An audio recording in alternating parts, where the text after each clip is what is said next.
to Carry by Michelle Rausch.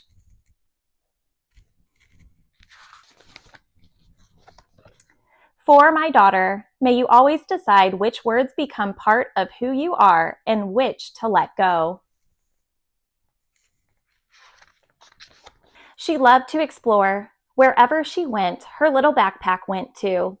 If she found something beautiful, something interesting, or something wonderfully ordinary, it went into her backpack. A smooth stone, a tiny feather, a curly leaf. You never knew what treasure she might find next. One afternoon, she noticed a little boy searching the playground. His sidewalk chalk had rolled beneath a bench. Before anyone else noticed, she was already helping him find every piece. When the very last color was back in the box, the familiar grown-up smiled. "You're so helpful." As she walked away, something caught her eye. A smooth stone. She picked it up, turned it over in her hand, and smiled. It went into her backpack with the others. Days turned into weeks. She noticed beautiful things wherever she went, and people noticed beautiful things about her.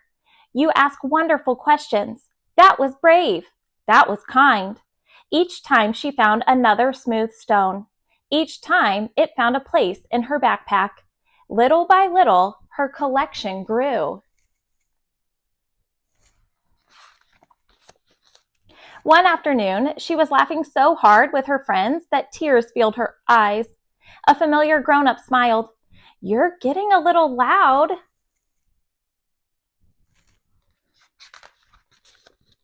As she walked away, she noticed another smooth stone. This one felt different. It still went into her backpack. After that, more words came. Some made her smile, some made her stop and think. Whenever she found another smooth stone, it went into her backpack. She never wondered if one belonged more than another. She carried them all. She loved racing to the top of her favorite hill. She had climbed it so many times. She never even thought about it. But one afternoon, she stopped halfway. She stood very still. Then she took a deep breath and kept climbing.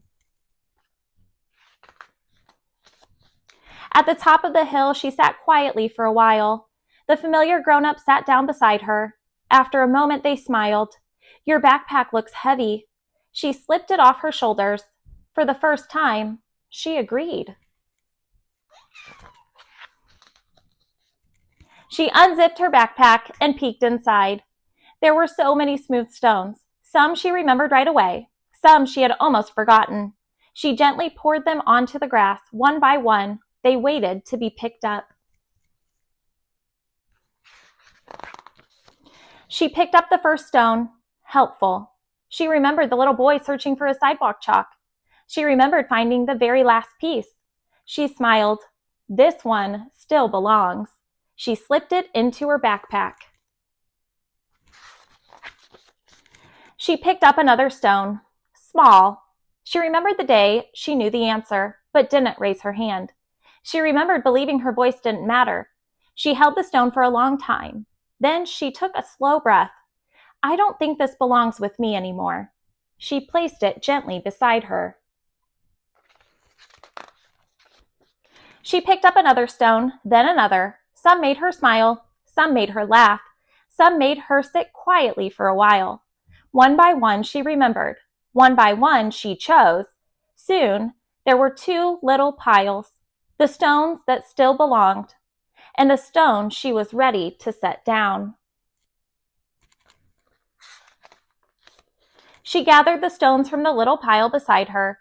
The familiar grown-up smiled as she stood. Together they walked to the quiet pond. Neither of them said a word. She already knew what she wanted to do. She held the first stone for just a moment. Plunk! The ripples stretched across the water. Then she picked up the next stone. Plunk! One by one, the pond carried them away. No longer her stones. She watched until the water became still again. She placed the stones she had chosen back into her backpack.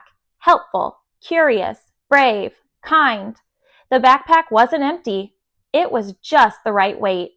She slipped it onto her shoulders and smiled.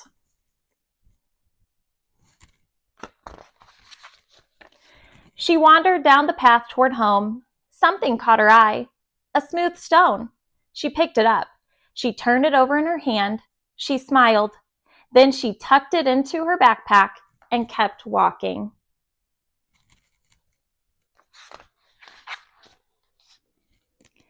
Thank you for reading Hers to Carry. If this story encouraged a meaningful conversation, I'd love to hear what it meant to you. Michelle Rausch. The end. What a beautiful story. I hope you enjoyed reading this with me, and I hope that you'll join me tomorrow for another bedtime story. Bye, guys.